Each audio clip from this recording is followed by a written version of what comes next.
황당한 결혼 사기극이 또 벌어졌습니다. 대기업 임원 행세를 한 공익근무요원이 결혼정보업체에서 소개받은 여성들을 상대로 수억 원을 뜯어냈다고 합니다.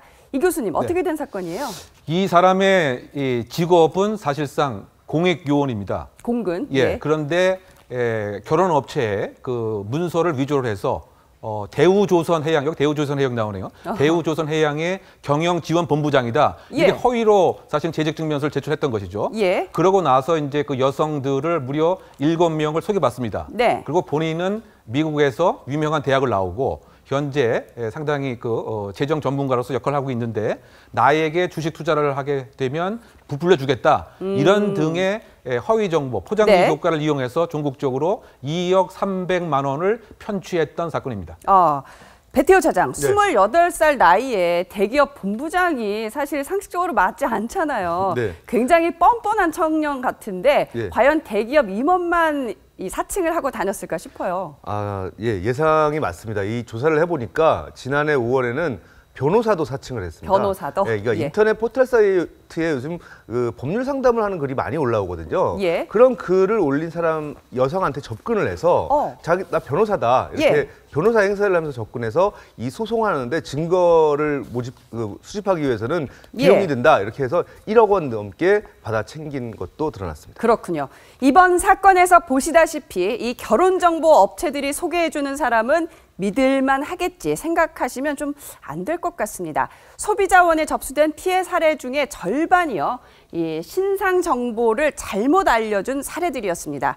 심지어는 유부남을 소개해준 일까지 있었다고 합니다. 자, 그렇다면 결혼정보업체들은 회원들의 신원을 어떻게 검증을 하는지 직접 들어볼까요? 재직증명서나 사업자 등록증이나 다 받아요. 혼인관계증명서라든지 다 받거든요. 본인들이 보내준 걸로 하고 만약에 서류가 잘못됐으면 그분들은 큰일 나지. 서류 위조 이런 걸로 잡혀가는데 저는 염려 안 하셔도 돼요. 너무 프로필 가지고 이분은 이래서 싫고 저래서 싫고 이렇게 하지 말고 사람을 보는 게 좋아요. 사람 됨됨이를 보는 게 좋지. 네, 너무 프로필 따지지 말고 사람 됨됨이를 보라는 정말 공자님 말씀을 저 결혼정보업체가 할 소린가 싶은데요. 다른 업체들은 또 뭐라고 얘기하는지 들어볼까요? 유튜브를 작성을 하실 때 작은 종이 한 장이지만 나중에 이상이 있거나 뭔가 거짓 정보를 이렇게 적어놓으실 때는 법적인 책임을 물을 수 있다는 그런 경고 정도는 해드려요. 본인이 정말 소개려고 하면 얼마든지 소개시키죠. 여성이 이제 20대 후반 들어가면 소개팅이 많이 줄고요. 실제로 나간다고 하더라도 마음에 드는 사람 만나기가 좀 힘들어서요. 네, 손 변호사님, 사기꾼 소개해준 결혼정보업체도 뭔가 책임을 져야 되는 것 아닌가요? 이런 사기 결혼에? 책임을 져야 하겠죠. 일단 그 형사 책임부터 좀 보면은, 하지만 형사적으로는 가능성이 높아 보이지 않습니다. 왜냐하면 이 사기라는 게 단순히 내가 어떤 사람이다라고 거짓말했다고 다 사기죄가 되는 게 아니거든요. 금전적으로 이제 상대방에게 손해를 미치고 자기가 이익을 얻는 경우에 성립하는 재산범죄이기 때문에 일단 그 어떤 직업의 그런 거짓말이라든지 재산 환경을 속인다는 것, 이런 것 가지고 사기죄가 안 되기 때문에 설령 이걸 알고 역할 분담하거나 아니면은 뭐 이게 방조했다 하더라도 이게 과연 형사처벌 되겠느냐, 그 부분 좀 의문이 들고요. 하지만 민사적인 부분에 있어서는 책임 인정 가능성이 상당히 높아 보입니다. 민사는? 그래서 과실이 있기 때문이겠죠.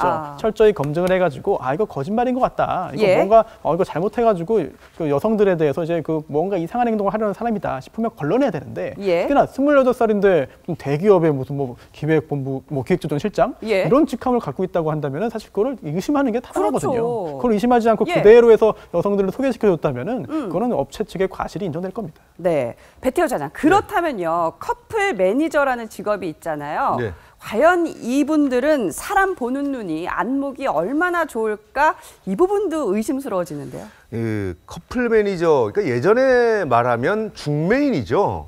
중매인인데 예전에 중매인 같은 경우에는 아주 그 나이가 많으신 분들이 했어요. 맞아요. 그리고 아주 다양한 경험을 가지신 분들이 했는데 최근에는 이제 커플 매니저라는 그 직업이라는 게 생기면서 좀 고도로 훈련이 되거나 사람들을 많이 만나보지 못한 그 가짜 커플 매니저들도 많다고 합니다. 사실 그 사람들을 잘 보고 해야 되는데 그렇죠. 그것이 아니라 그냥 스펙만 보고 이렇게 연결시켜주고 보니까 그리고 또 회원을 많이 가입하면 또 많은 연봉을 받게 되는 이런 시스템을 가지다 보니까 커플 매니저가 제대로 역할을 못한다는 지적도 많이 나오고 있습니다. 그렇군요. 자, 결혼정보회사 가입 정말 신중하게 따져보셔야 할 것 같습니다. 우선 파격적인 할인 이벤트를 내세우는 곳들이 대부분이 회원수 늘리기에 급급한 곳이라고 하니까 한 번쯤 갸우뚱 해보셔야 할 필요가 있고요. 또 소비자 피해 건수, 책임 보험에 들었는지 여부도 살펴보셔야 합니다. 자, 그러면 결혼 사기를 치는 남자는 도대체 어떠한 사람들이고 또 어떠한 여성들이 이러한 사기꾼들의 먹잇감이 되는지 살펴보겠습니다. 우선 사기꾼들의 기본 중에 기본이죠. 뛰어난 말솜씨를 자랑을 합니다. 그리고 뭐 하늘의 별도 따다 줄 것 같은 달콤한 말들, 은근슬쩍 스킨십처럼 애정 표현에 있어서는 정말 프로들이라고 합니다. 그리고 세 번째가 팀워크인데요. 사기를 칠 때는 보통 바람잡이들을 동원을 해서 여성들을 깜빡 속인다고 합니다. 자, 여성들은 또 어떻게 당하냐면 결혼 정년기나 이혼 경력이 있는 여성들이 빨리 결혼해야지, 빨리 좋은 사람 만나서 새 출발해야지 이러한 좀 조급하고 초조한 마음들이 있기 때문에 특히나 위험하다고 하고요. 그리고 좀 우울한 성격의 소유자들이 한번 연애를 시작하면 인생을 다 걸고 완전히 혼박 빠져들기 십상이라서 또 사기꾼들이 이러한 우울하고 좀 소심한 여성들을 노린다고 합니다. 자, 이 교수님, 네. 이 결혼 사기가요. 사기도 여러 가지 종류가 있잖아요. 네. 그중에서 가장 쉬운 사기라면서요. 예, 그렇게 봐야 됩니다. 뭐 부동산 투자 사기도 있죠. 또는 다단계 그 사기도 있고요. 여러 가지 그 형태의 그 사기가 있습니다. 건강식품 사기도 있고. 예. 근데 이른바 결혼 사기가 상당히 성공 확률이 높은데 가장 중요한 것은 정서적 요소에 호소하기 때문입니다. 바꿔 얘기하면 애정 관계가 형성이 되고 나면 합리적인 계산적인 생각을 못하는 거죠. 그렇죠. 왜냐하면 내가 곧 이 남자와 결혼을 할 것인데 어차피 내가 돈 주게 되면 더 많은 투자가 하기 때문에 이 돈이 바로 내 돈이 될 것이다. 이렇게 그 생각을 하다 보니까 예.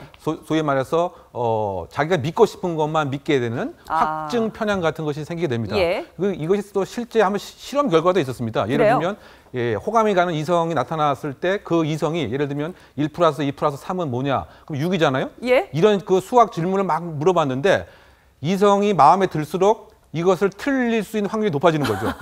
이것이 뭐냐? 계산을 못하고 정서에 매몰되게 된다.